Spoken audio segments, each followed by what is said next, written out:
주님께서 오실 날이 심히 가까이 올수록 어떤 현상이 일어나느냐, 지금과 같은 세상의 일들을 바라보면서 주님의 오심이 가까이 오고 있다는 그 경종을 이제 울리고 있습니다. 그런데 또 주님 말씀하시기를 신랑이 드디어 오매 다 졸며 잔다고 했습니다. 이 시대의 흐름을 우리가 잘 분별해야 되고, 그리고 우리의 떠날 기약이 가까이 왔다는 것을 늘 마음에 두셔야 됩니다. 그리고 우리가 은혜로 구원받았지만 고린도후서 5장 10절 말씀처럼 우리의 몸으로 행한 것으로 인해서 그리스도의 심판대 앞에서 상급을 받는다는 것도 분명한 사실입니다. 이제 오늘은 유다서 17절부터 25절까지 말씀을 통해서 한 절 한 절 살펴보겠습니다. 오늘 제가 전할 말씀은 믿음의 선한 싸움에 대해서 말씀을 드리겠습니다. 유다서가 쓰여진 목적도 단번에 얻은 이 구원의 도를 위해서 힘써 싸우라는 편지를 할 필요를 느꼈기 때문에 이 편지를 쓰고 있습니다. 지난주에는 하나님과 동행하는 그 삶, 그것이 얼마나 중요한지 어떤 종교 행위가 아니라 또 어떤 사람에게 보이기 위한 어떠한 것이 아니라 하나님 앞에서 우리의 마음가짐이 중요하다고 했습니다. 그래서 하나님과 동행하는 것은 지식이 많음도 아니요, 또 능력을 많이 행함도 아니라 우리 마음 중심에 주님을 향한 충성됨이 어떻게 나타나는가 하는 것을 이제 말씀을 드렸습니다. 이제 17절 읽겠습니다. 시작.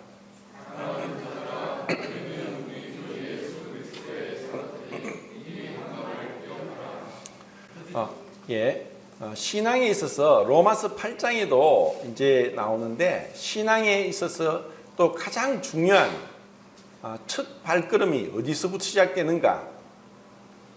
그것은 생각에서부터 시작됩니다.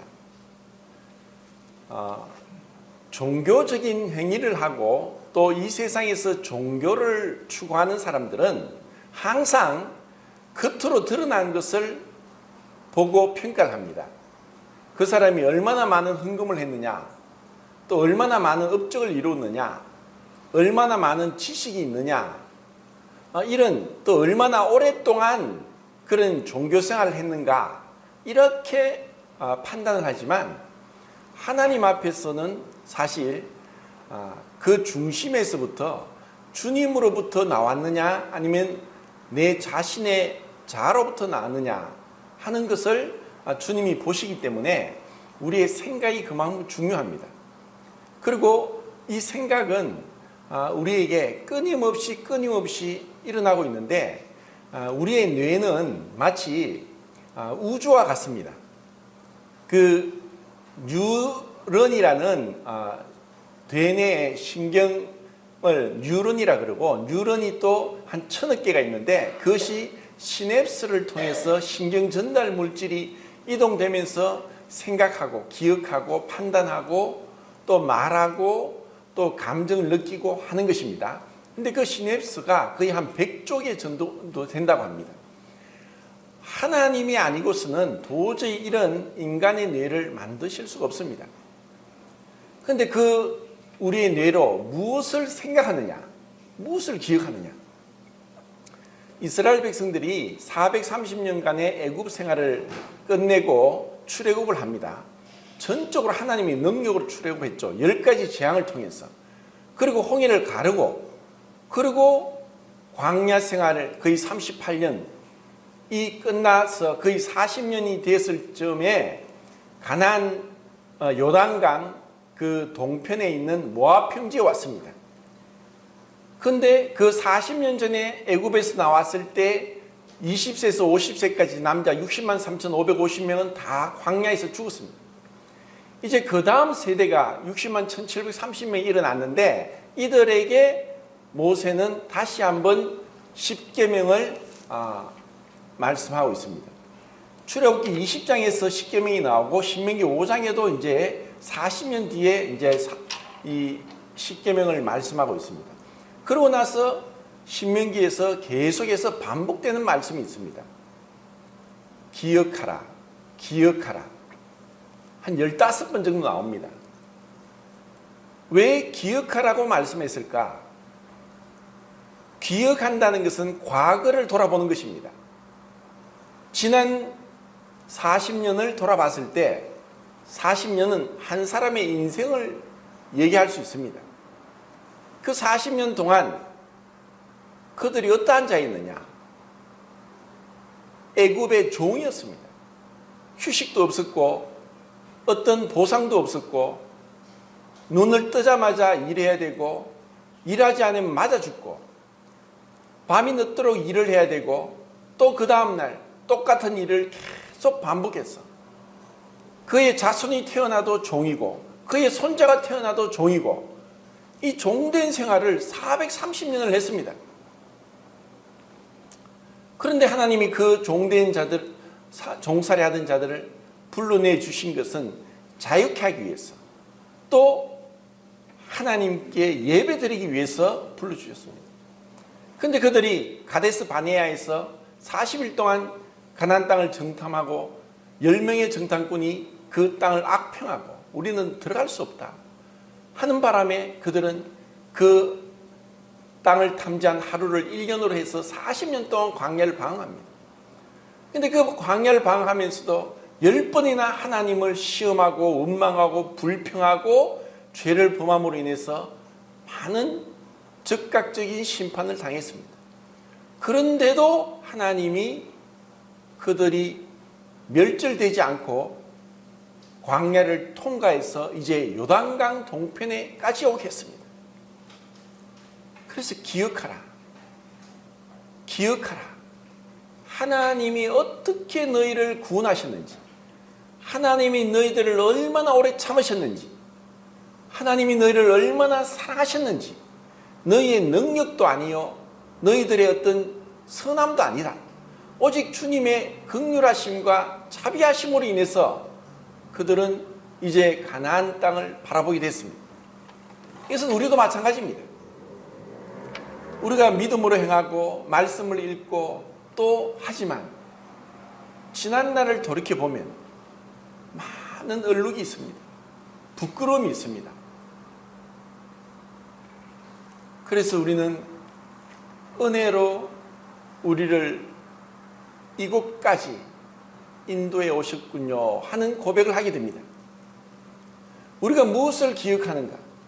정말 주님을 기억할 때, 주님이 우리에게 베푸신 은혜를 기억할 때, 그때 우리는 이제 믿음의 선한 싸움을 할 준비를 하게 되는 것입니다.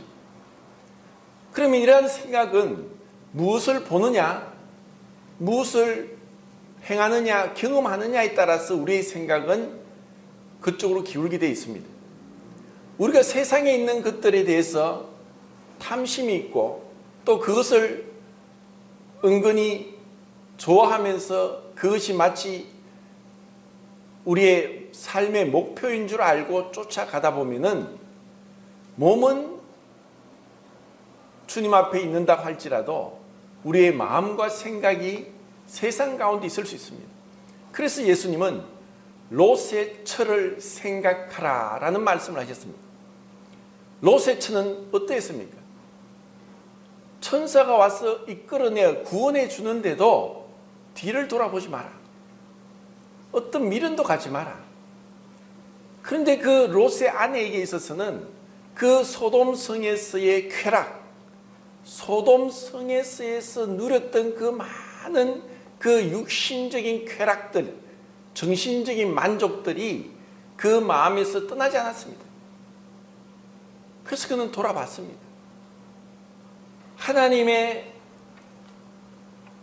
원하시는 뜻은 우리의 어떤 행동보다 우리의 생각에, 우리의 마음에 있다는 것을 분명히 알 수 있습니다. 자, 18절 읽겠습니다. 18절 시작.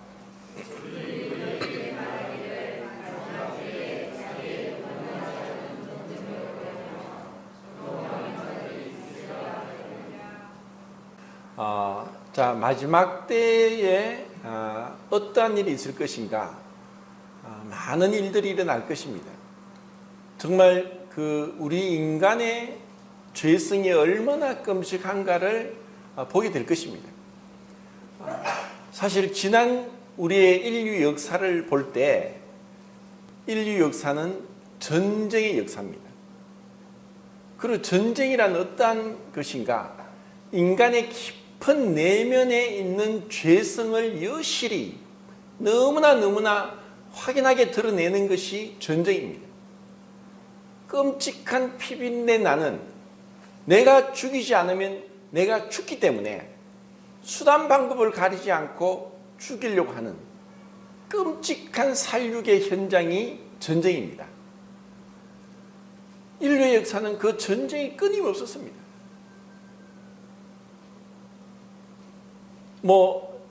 우리나라에도 보면은 신라 시대 때부터 지금 근대까지 바로 이웃 나라인 일본이 우리나라를 침략한 횟수를 역사학자들이 714번이라고 얘기합니다. 그리고 중국이 우리나라를 침략한 횟수가 224번이라고 합니다. 그리고 우리나라처럼 비슷한 영국과 프랑스도 가까이 이제 있으면서 100년 전쟁을 했습니다. 수많은 전쟁들을 통해서 우리 인간이 도대체 이 인간의 모습이 짐승보다 못한, 짐승은 그래도 자기들끼리 하지만 인간은 끊임없이 무기를 만들어냅니다. 이번에 코로나 바이러스 사태로 미국에서는 마스크조차 없고 진단키트도 불량이고, 그래서 미국 시민들의 불만이 대단합니다. F-35 라이트닝이나 F-22 랩터를 만드는 돈으로 이 마스크를, 진단키트를 만들었으면 우리가 이런 일이 없었지 않는가. 전 세계 모든 나라를 합친 것보다 더 많은 국방비를 쓰는 나라가 미국입니다. 그래서 어쩌면 강대국이 있기 때문에 전쟁이 일어나지 않는 힘의 균형으로 인해서 지금까지 오고 있는지도 모르지만, 이렇게 많은 국방비에 우리의 돈을 쏟게 되고, 이러한 것들이 없다면은 우리 중에 어느 나라도 가난하거나 힘들게 살지 않을 겁니다. 그러면 우리에게 이 말세 디모데후서 3장에도 나오듯이 자기를 사랑하고 쾌락을 사랑하고 하나님 사랑은 보다 쾌락을 더 사랑하고 조급하고 참지 못하고 또 부모를 거역하면서 온갖 악한 일들이 일어날 이러한 모습들을 얘기하고 있습니다. 자, 우리는 지금 코로나 바이러스로 인해서 굉장히 어려운 시기를 지내왔고, 또 앞으로 올 가을에 또 2차 더 강한 이 전염병이 돌 거라는 얘기를 전문가들이 하고 있는 가운데 있습니다. 우리 인류 역사는 이런 전쟁이었듯이 이 교회의 역사, 신앙의 역사도 바람 잘 날이 없었습니다. 계속해서 핍박이 있었습니다. 왜 그런 핍박이 있을까? 이번에 코로나 바이러스에 의해서 사망한 사람이 얼마나 되죠? 한 20만 명 안 되죠? 그런데 매년 이 뱀에게 물려 죽는 사람이 한 5만 명 정도 되는데, 뱀에게 물려 죽는 사람의 거의 10배 가까이 물려 죽는 이 매년마다 일어납니다. 한 45만에서 50만 명이 모기에 물려 죽습니다. 조그만 모기에. 그리고 그 모기에 물려서 말라리아나 아니면 댕기열이나 이런 병에 걸려서 고통하는 사람이 한 200만 명 이상이 된답니다. 그 조그마한 모기가. 그래서 과학자들이 이 모기를 완전히 없애는 유전자 과일을, 크리스토프 과일을 통해서 모기의 그 수컷을 다 없앨 수 있는 유전자 기술을 이미 만들었습니다. 근데 이것을 활용했을 때 모기가 없어졌을 때 우리 생태계가 어떻게 파괴되고 우리 인간에게 어떠한 영향이 미칠까에 대해서 잘 모르기 때문에 지금 이 기술을 활용하지 못하고 있습니다. 100년 전에 아인슈타인이 그렇게 이야기했습니다. 지구상의 벌이 3분의 1이 없어지면은 인류는 멸종한다. 그런 얘기를 했습니다. 우리는 생각하기를 하나님 왜 이 모기를 만들었어요? 왜 뱀을 만들었어요? 왜 이런 바이러스 같은 게 있죠? 이런 얘기를 하면서 자칫 잘못해서 하나님을 원망하고 하나님께 탓을 돌릴 수 있습니다. 그런데 하나님은 완전한 지혜 가운데 정말 우리에게 필요한 것을 주십니다.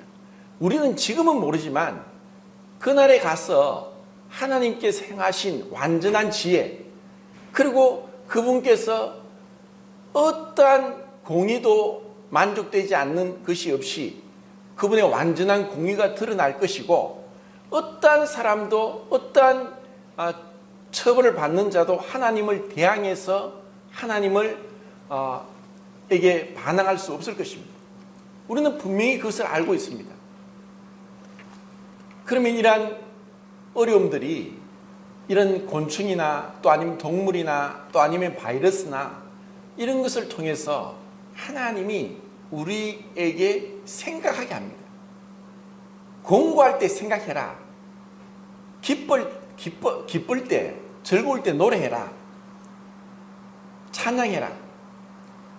우리로 하여금 인생이 어떤가? 사실 얼마 전에 뉴스에는 우리나라의 그 104세 할머니가 이 코로나에 감염되어 가지고 그 치료받았는데 67일 만에 완쾌되어서 퇴원했다는 소식이 들렸습니다. 104세 할머니가. 그리고 옆나라 일본에는 20세 서머 선수가 이 코로나에 감염되어서 사망했다는 그런 뉴스 들렸습니다. 우리는 생각할 때 내가 건강하니까 절대로 그런 것이 아닙니다. 우리 몸에는 면역 작용이 일어나도록 하나님께서 우리 몸을 스스로 자기 방어할 수 있도록 면역 작용이 일어나게 했습니다. 백혈구나 또 여러 가지 이제 우리 몸에 일어나도록 했는데, 지금도 만약에 우리가 혈액 검사를 하면은 우리 중에 자기도 모르는 가운데 이 코로나 바이러스 항체가 생긴 사람도 있을 것입니다. 이게 무슨 말인가 하면은 이 병원균이 들어오면은 우리 몸에서 자가 면역 작용이 일어나서 그 병원균을 죽인 흔적이 항체입니다. 그리고 이 항체가 생기면은 더 이상 그것에 대해서 감염이 되지 않습니다. 어릴 때 홍역 주사를 맞았는데 그 홍역 항체를 우리 몸에 주사하면은 홍역이 걸리지 않는 것과 같은 이치입니다. 그러면은 우리도 이렇게 있으면서 우리가 운이 좋았다, 나는 건강하니까가 아니라 우리에게도 그 코로나 바이러스가 들어왔을지 모르는데 우리가 건강하고 또 주님의 은혜로 항체가 생기고 지금까지 있을 수 있다는 것입니다. 그래서 이 모든 것에 대해서 명확하고 정확하게 모든 것을 헤아릴 때 하나님은 절대로 불의하신 분이 아니다. 하나님은 우리를 고통스럽게 하고 우리 눈에 눈물이 나게 하고 그런 것이 아니다. 이런 여러 가지를 통해서 하나님은 생각하게 합니다. 창조주를 기억하라. 너희 창조주를 기억하라. 우리가 하나님을 생각해야 되고, 그리고 주님을 기억해야 되고, 주님이 우리에게 행하신 것을 잊지 않아야 되고, 생각에 계속 묵상을 하고 그 가운데 들어가야 됩니다. 우리가 예배 시간에 정말 그 주님만을 생각하고 그분에게 몰입하고 그분이 어떤 분이고 나에게 무엇을 행하셨고 하는 그것을 생각할 때 정말 우리는 눈물을 흘리지 않을 수 없다는 것입니다. 사도 베드로가 늘 그 눈에는 눈물이 있었답니다. 왜냐? 주님이 자기의 행한 것을 생각할 때 눈물이 나지 않을 수 없다는 겁니다. 사도 바울도 디모데전서 1장 16절에서 주님이 내게 일체 오래 참으심으로 모든 구원받는 자들에게 본이 되게 하시려고 일체 오래 참으셨다. 나 같은 자를 그렇게 오래 참아주심으로 내가 구원받게 되었다는 것을 바울은 깨달았습니다. 우리가 왜 감사할 수 없겠습니까? 어떤 가운데서도 설사 우리에게 어떤 위급한 상황이 오고 예기치 못한 일들이 닥칠지라도 이 땅에서 삶은 끝나지만 이제 나는 새로운 삶, 완전한 삶, 영원한 삶 가운데 들어간다. 우리에게는 소망이 있습니다. 우리에게는 꿈이 있습니다. 설사 이런 어려움들이 올 때 그런 것으로 인해서 그 일을 주관하시고 또 그 일을 허락하신 그 주님의 선하심, 그분의 인자하심, 그분의 지혜를 생각하면서 주님을 찬양하고 감사할 수 있어야 되는 것입니다. 이것이 우리의 신앙의 중요한 관건입니다. 이런 마음이 없다면 세상 가운데 사람들이 왜 고통 가운데 있습니까?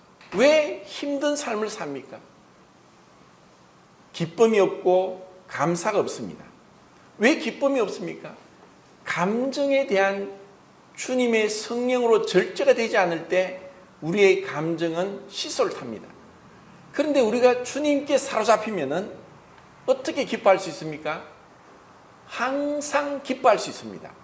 상황이 좋든 나쁘든 어떤 상황에서든 정말 죽을 마시고 힘든 상황에서도 찬양이 나오고 감사가 나오고 그 기쁨을 감출 수 없게 되는 것이 우리에게 주어진 새 생명, 이 거듭난 새 생명입니다.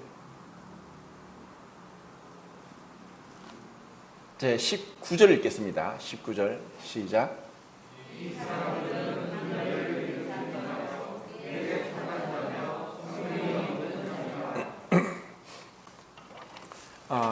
성경에서 그 죄에 대한 반대말을 무엇으로 볼 수 있냐 하면은 사랑이라고 보면은 틀리지 않습니다.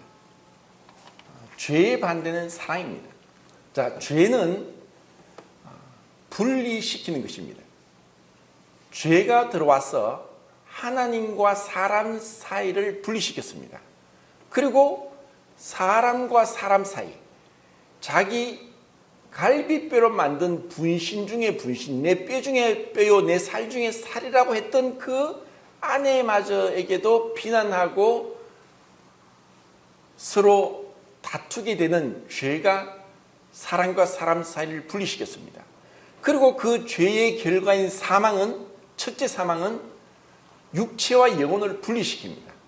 그리고 둘째 사망은 영원히 하나님과 인간이 분리되어서 끔찍한 고통 가운데 들어가는 것이 둘째 사망입니다.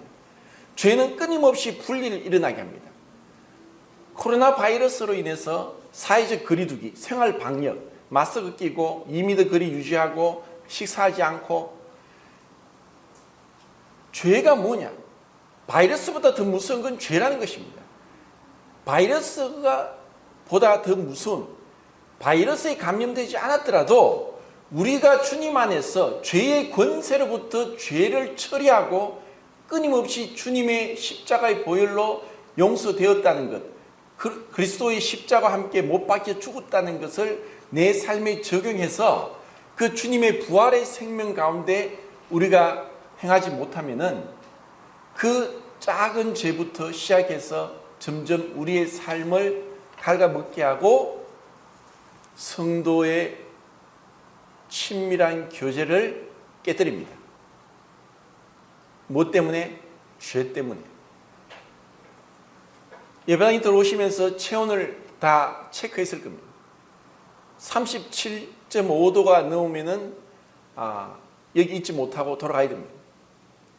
체온을 통해서 우리는 그 내 안의 몸 상태, 감염 상태를 확인할 수 있는 첫 번째 증거입니다. 그러면 우리는 죄의 증거는 뭐냐? 내가 어린아이 같은 마음, 단순한 마음이 되지 못하고 좋지 않은 기억, 이러한 것들에 자꾸 얽매이면은 우리도 모르게 자꾸 멀어지게 됩니다.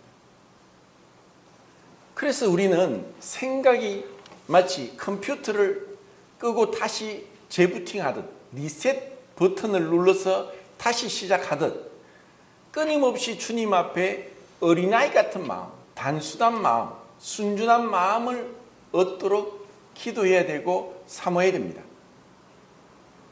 우리가 어떤 생각에 사로잡히느냐, 무엇으로 인해서 이 조그마한 죄라도 부정적이고 좋지 않은, 판단하는, 용서치 않는, 그리고 비난하는, 그리고 원망하는, 불평하는 이러한 마음들이 하나님 앞에 나가지 못하도록 예배를 방해하는 것이고 하나님과 동행하지 못하게 하는 것이고, 이러한 것들이 성도와의 그 성도의 존귀함을 깨닫게 하지 못하게 하는 것입니다. 죄의 반대는 사랑이라고 했는데 정말 하나님 앞에서 내가 성도를 사랑하느냐? 저 성도가 나를 미워해도 내가 주님이 나를 사랑했듯이 사랑하느냐? 이것은 참 중요합니다. 우리가 주님 앞에서 사회적인 생활을 하면서 가식적으로 또 에티켓으로 예의로 그렇게 행할 수 있지만 내 마음 중심에서 십자가로 인해서 주님으로부터 온 큰 용서, 주님으로부터 온 사랑, 그 은혜를 기억하면 주님이 나를 용서했듯 네가 마음 중심으로 형제를 용서하지 아니하면 하늘에 계신 너희 아버지도 너를 용서하지 아니하리라.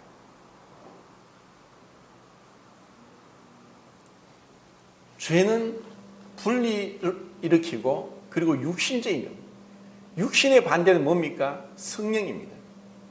좀 이따 성령에 대해서 좀 더 또 말씀을 드리겠습니다. 성령으로 행하지 않을 때 육신적인 모습이 드러납니다. 우리 육신은 어떠한 거냐? 오래전에 1987년도 이 중에는 그때 태어나지 않은 청년들도 있죠. 87년도에 카알기, 대한항공 카알기가 폭파되어서 전원 115명인가 전원 사망한 사건이 있었습니다. 그래서 나중에 그 범인이 김현희라고 다 알고 있을 것입니다. 근데 그 김현희를 잡아서 범행을 자백받는데 많은 시간이 걸렸습니다. 왜냐? 너무나 완벽하게 일본 사람 흉내를 내니까 완전 일본 사람하고 똑같은 거예요. 일본 말을 너무나 유창하게 하고 일본 사람처럼 이렇게 얘기를 하는데 이 사람이 범인이고 일본인이 아니라 북한 사람이라는 증거를 찾아내려고 온갖 신문을 하고 해도 드러나지 않았는데 딱 한 가지 결정적인 증거가 나왔습니다. 어디서 나왔느냐? 식사를 하고 숭늉을 줬는데 숭늉을 먹고 일본 말이지만 시원하다 이 말을 한 거예요. 일본 사람은 숭늉을 마시지 않는답니다. 완전히 결정적인 증거죠. 자, 제가 왜 이 말씀을 드리냐면은 우리가 믿음으로 선하게 거룩하게 또 신실하게 행하는 것은 어떻게 보면은 우리의 본능적인 것보다는 우리의 믿음으로 의지적으로 계속해서 그렇게 하는 겁니다.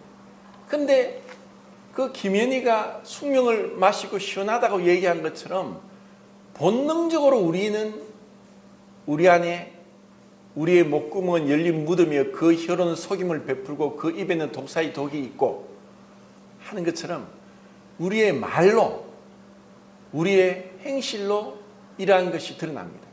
14절부터 16절까지 에녹이 이 세상에 대한 심판을 외칠 때 그때 하나님과 300년 동안 동행했습니다. 근데 이 세상에 경건치 않게 행한 사람들의 그 행동 그리고 경건치 않은 말들 이 두 가지에 대해서 계속 얘기했습니다. 경건치 않게 행한 말과 그 행동 결국 우리가 얼마나 육신적이고 새 생명으로 행하지 못하는가는 내 말에서 내 행동에서 드러나는 겁니다. 그리고 그것이 얼마나 끔찍한 마치 문둥병을 진단할 때 문둥병이 몸에 발했는데 제사장이 그것을 관찰합니다.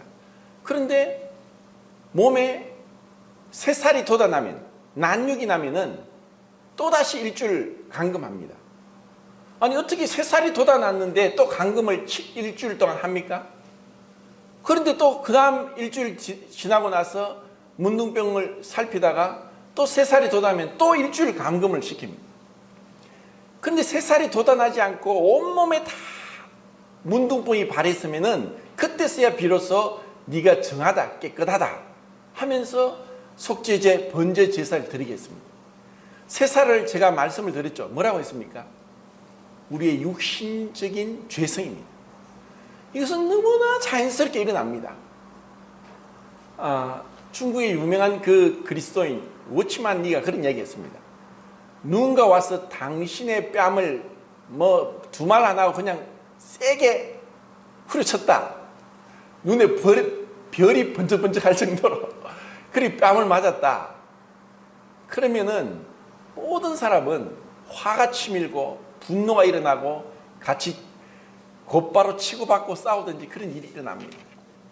근데 정말 주님의 은혜 가운데 주님의 성령으로 행할 때는 뺨을 맞으면서 분노가 일어나기 전에 이 사람이 무엇 때문에 이렇게 화를 내는가?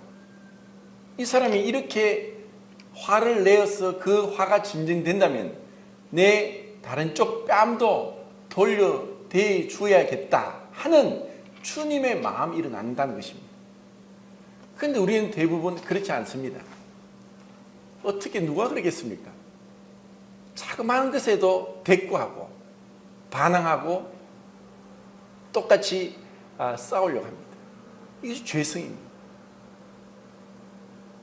우리는 십자가에 달린 주님을 바라보면서 주님이 힘이 없어 달렸습니까? 주님은 그 끔찍한 고통 가운데서도 자기들 향한 짐승 같은 자들 위해 기도했습니다. 이게 주님의 마음입니다. 우리에게 이런 것을 위해서 어떻게 주님 앞에 은혜를 구하면서 엎드려져야 되느냐. 지난주에도 그 전주에도 제가 말씀드렸듯이 우리의 모습을 진정한 모습을 발견하는 것은 하나님을 볼 때입니다. 누가 문둥병자입니까? 그 이사야 선지자가 그 우시아 왕이 죽었을 때 그때 하늘의 성전을 바라보면서 나는 화로다 나는 입술이 부정한 자다. 문둥병자가 나는 입술이 부정한 자다 하면서 내가 문둥병자다. 내가 하나님 앞에서 문둥병자다 하는 자가 진정으로 주님 앞에 기도할 수 있고 주님 앞에 엎드릴 수 있고 주님의 마음으로 주님 새 계명을 실천할 수 있다는 것입니다. 자, 그 다음 절 20절 21절 시작.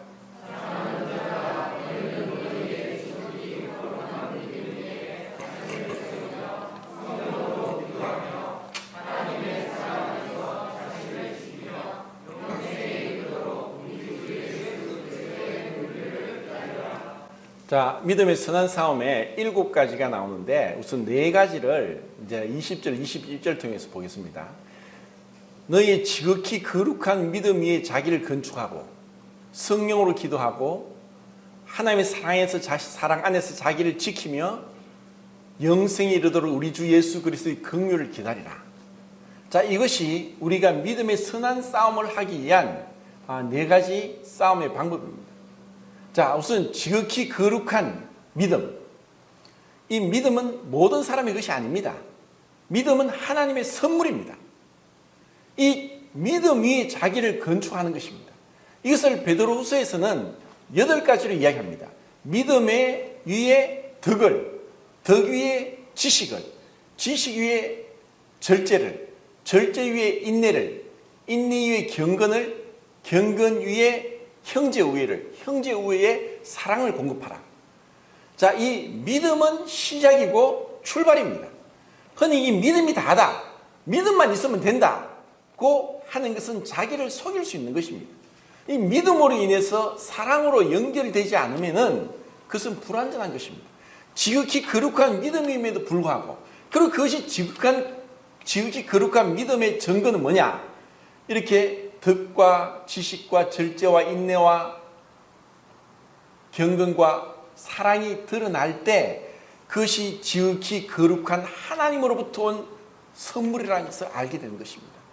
우리는 이 지극히 거룩한 믿음 위에 자기를 세우고 건축해라. 자, 우리는 이런 은혜로 구원받고 믿음을 갖게 됐습니다. 이것은 하나님의 선물입니다. 그리고 이 선물을 받은 그 가운데서 우리는 말씀에 순종하면서 어떻게 주님 앞에 나가야 되는가? 우선은 성령으로 기도하며 라고 했습니다. 성령으로 기도한다는 것은 굉장히 모호하고 그리고 불확실한 것 같고 추상적인 것 같은 느낌이 듭니다.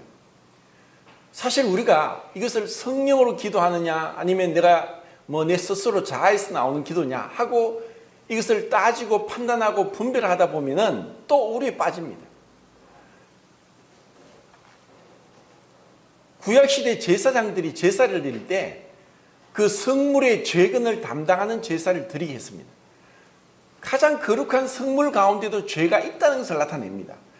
우리의 육신은 너무나 악해서 우리가 정말 은혜로 주님을 바라보고 그럴지라도 우리 안에 깊이 내재되어 있는 로마서 7장 20절 21절에 내 속에 거하는 죄, 내 마음 속에 있는 내 마음에 원하는 대로 행하지 못하도록 하는 육신 안에 이 거하는 죄를 우리는 알게 됩니다.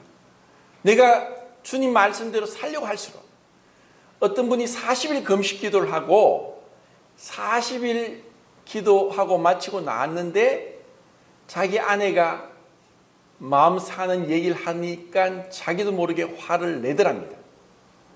40일 금식 기도했는데 혼자 있을 때 모릅니다. 내가 40일 금식 기도했다.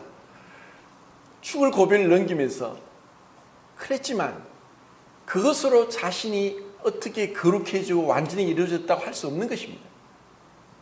우리에게는 언제 어디서라도 찌르면 독사의 독과 같이 튀어나오는 것이 우리에게 있다는 것을 알 때 우리는 끊임없이 제가 죽은 자입니다.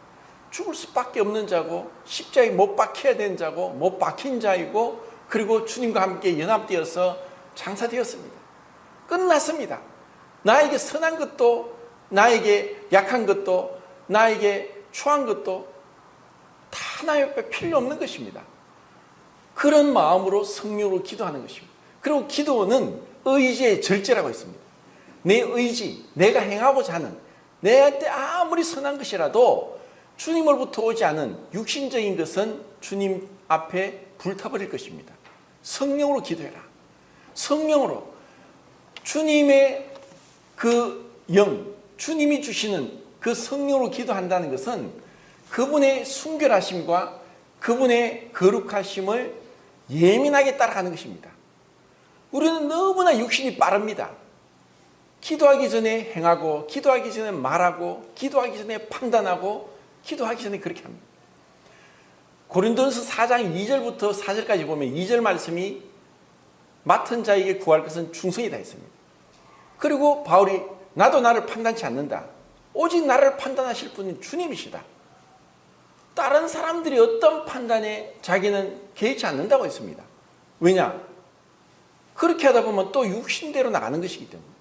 성령으로 기도한다는 것은 정말 하나님 앞에서 내 자신이 보잘것없는 형편없는 죽을 수밖에 없는 자라는 것을 깨달은 자가 주님 앞에 엎드려서 전적으로 주님이 행하지 않으면 저는 아무것도 할 수 없습니다 고백하는 것입니다.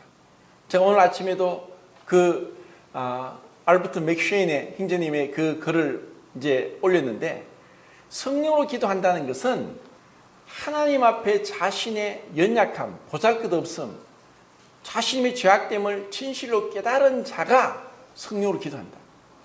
우리가 어떻게 그렇게 할 수밖에 없느냐? 우리는 신약 성경에 1000가지가 넘는 계명들을 보게 됩니다. 어떻게 생각할 때 살인하지 말라. 나는 살인하지 않았으니까 죄가 없다. 주님 말합니다. 마음으로 용서하지 못하고 입술로 욕을 해도 벌써 살인죄를 저질렀다. 우리는 어떤 계명은 괜찮고 어떤 계명은 괜찮고 스스로 자꾸 판단을 하고 평가를 합니다. 만약에 바울과 같이 내가 1차 전도여행, 2차 전도여행, 3차 전도여행, 로마 여행, 또 스바나까지 그 누구보다도 수고했다. 나는 죽을 각오를 하고 내 생명을 아까워하지 않고 복음을 전했다 하는 마음이 가득했다면 그는 그 길을 끝까지 갈 수 없을 겁니다. 베드로가 생각하기를 나는 설교하니까 3,000명이 구원받았다. 야, 내가 또 설교하니까 5,000명이 구원받았다. 야, 나는 바다 위를 걸어갔던 이 세상의 유일한 사람이다. 그런 생각을 했다면 베드로는 십자가에 끄굴려 순교당하지 않았을 것입니다. 무엇을 생각하느냐? 뒤의 것은 잊어버리라. 우리가 무엇을 했던가 잊어버립니다. 사람이 알아주든 알아주지 못하든 주님이 아실 거다. 주님이 아시죠? 주님 앞에서 나도 나를 판단치 않는다. 주님이 나를 판단하실 것이다. 그럴 때 진정한 겸손이 있게 됩니다. 그리고 그럴 때 정말 성령으로 기도하게 됩니다. 그리고 하나님의 사랑에서 자기를 지키라. 하나님의 사랑 안에서 1절에서는 하나님의 사랑이 우리를 지켜준다고 했지만 또 우리는 하나님의 사랑에서 자기를 지키라는 것은 무엇으로부터? 죄로부터, 육신으로부터, 세상으로부터, 마귀로부터 우리 자신을 지켜나가는 것입니다. 우리가 주님께 매달리고 주님을 의지하고 주님 앞에 엎드릴 때에 주님의 사랑 안에서 우리를 보호하시고 지켜주십니다.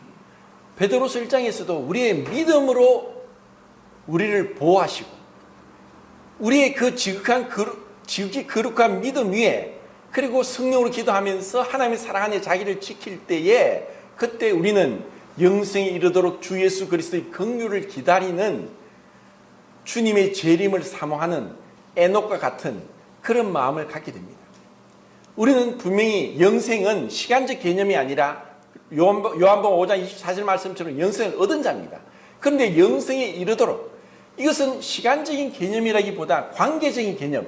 이제 영생이신 그 요한일서 5장 20절에 하나님 구주 예수 그리스도를 만날 그날을 소망하면서 주 예수 그리스도의 긍휼을 기다리라. 자, 이 긍휼이라는 것은 뭐냐? 스프랑코니조마이라고 해서 내장이 끊어지는 고통을 얘기합니다. 이것은 사랑할 때, 진정으로 사랑할 때 그 마음 중심에서 일어나는 정말 하나님께서 우리를 향한 긍휼이 불타는 것 같다. 정말 그 내장이 끊어지는 고통 가운데서 우리를 사랑하는 그 사랑의 진면목을 표현한 것이 긍휼입니다. 그래서 긍휼과 평강과 사랑이 너에게 있을지다 하면서 이 유다서에서 다른 신약 서신과 다르게 그런 표현을 합니다. 이 긍휼, 영생에 이르도록 주 예수 그리스도의 긍휼을 기다리라. 그것은 뭐냐? 주님의 은혜로 제가 주님 앞에 설 수 있습니다.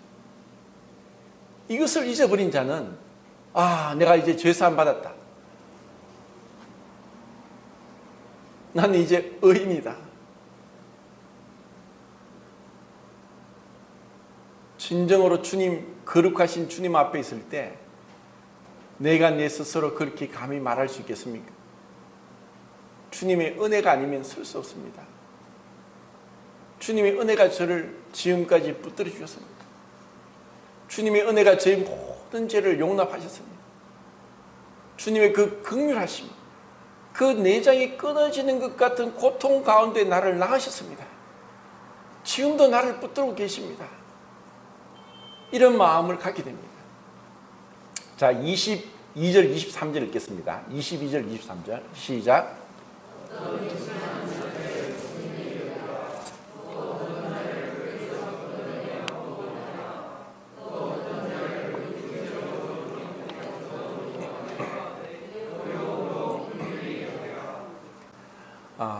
자, 이 긍휼이익이라 우리가 은혜가 넘치면 긍휼히 이길 수 있고 용서할 수 있고 관용을 베풀 수 있고 또 겸손과 온유로 나타낼 수 있습니다. 그런데 우리의 죄성은 의심하는 자를 긍휼히 여기라. 의심은 믿음이 없는 자입니다. 드러난 것으로 인해서 얼마나 판단이 빠릅니까? 주님보다 빠릅니다. 주님은 기다리시는데 이것을 교회에서 배워야 됩니다. 교회가 무엇입니까? 한 몸이라는 것을 배우는 겁니다. 교회는 많은 지체가 있습니다. 그런데 완전한 평가, 판단은 주님 앞에 가서 나타납니다. 이 구절은 참 중요한데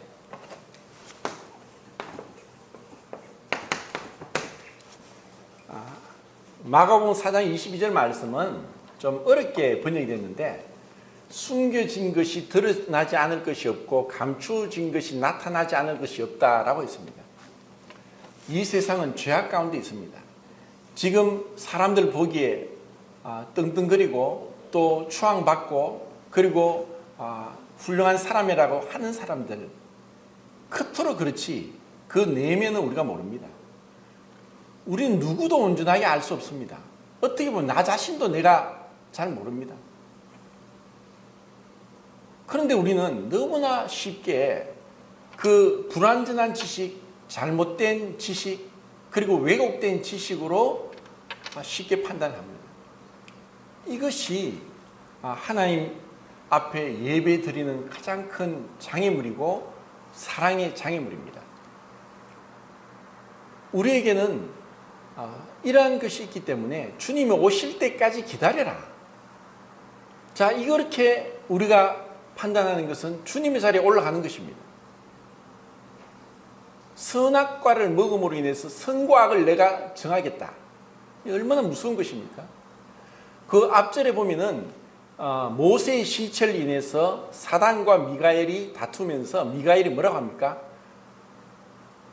미가엘이 하나님의 명을 받아서 모세의 시체를 가져가려고 했습니다. 그래서 사탄이 안 된다고 했습니다. 미가엘이 하나님의 명령이다.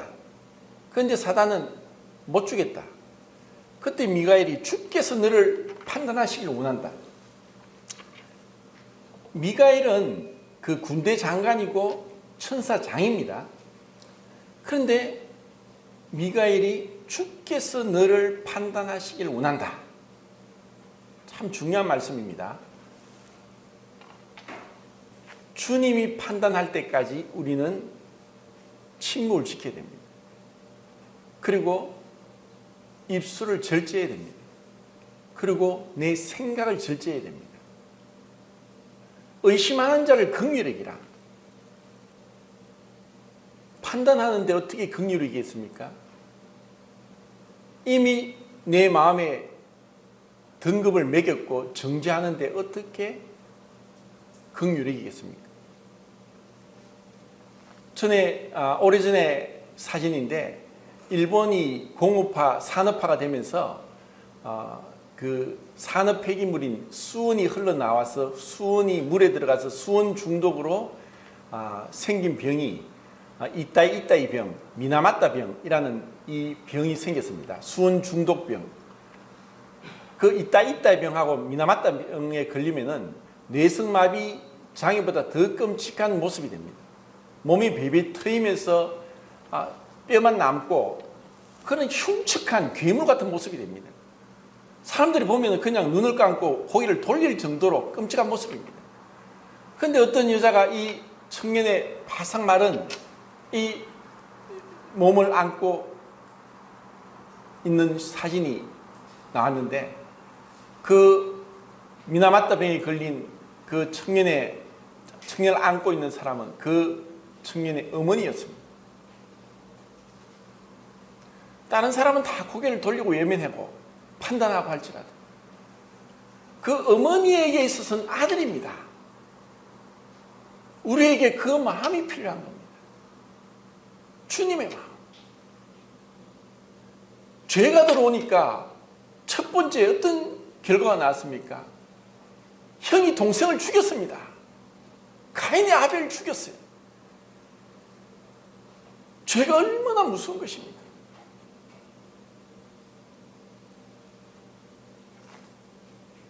의심하는 자를 긍휼히 여기라.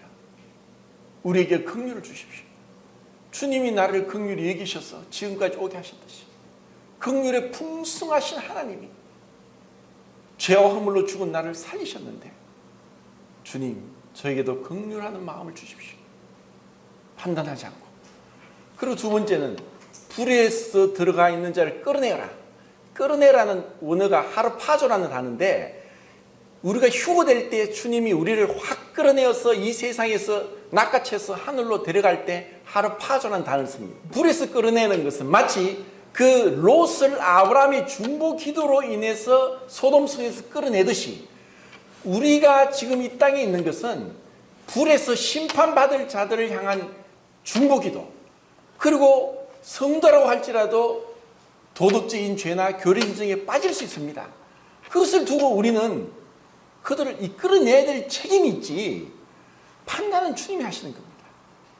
정말 우리에게 그 중보의 눈물의 기도가 필요할 때 그때 구원의 역사가 일어납니다. 그리고 성도들이 연약에 빠지고 어려움에 빠질 때 판단하고 정죄하고 봐라, 니 그렇게밖에 안 되냐, 이거 똑같은 죄입니다. 정말 내가 끌어내야 돼. 왜냐? 내 자식이 어려운 가운데 있는데 누가 외면하고 그래 하고 판단만 하고 손가락질 할 사람이 어디 있겠습니까? 우리에게 그 부모의 마음, 정말 이 가족과 같은 마음이 정말 필요한 것입니다. 그리고 세 번째는 뭡니까? 자기를, 우리가 말하는 죄는 미워하되 죄인은 미워하지 말라. 우리가 죄를 인해서 두려워하고 경계해야 되지만 죄인은 향해서 긍휼히 여기는 마음이 필요합니다. 주님은 이 세상을 사랑하여 독생자를 주셨습니다. 그 세상 안에 있는 죄인들, 우리 죄인들을 사랑했습니다. 그렇지만 죄는 미워해서 죄 때문에 십자가에 못 박히셨습니다. 죄는 두려워하고 미워하고 경계해야 되고, 코로나 바이러스로 인해서 마스크 끼고 멀리하고 손을 씻고 하는 것보다 더 내 마음에서부터 일어나는 그 죄를 두려워하고 경계해야 되는 것입니다. 그리고 우리는 다른 사람들을 긍휼히 여기게 됩니다. 비록 그가 죄에 빠졌을지라도 연약함으로 인해서, 고의적으로든 아니면 부주의함으로 인해서 죄에 빠졌던 긍휼히 여겨야 되는 것입니다. 그리고 24절, 신약 성경의 가장 아름다운 성령, 가장 아름다운, 자 24절 읽겠습니다. 시작.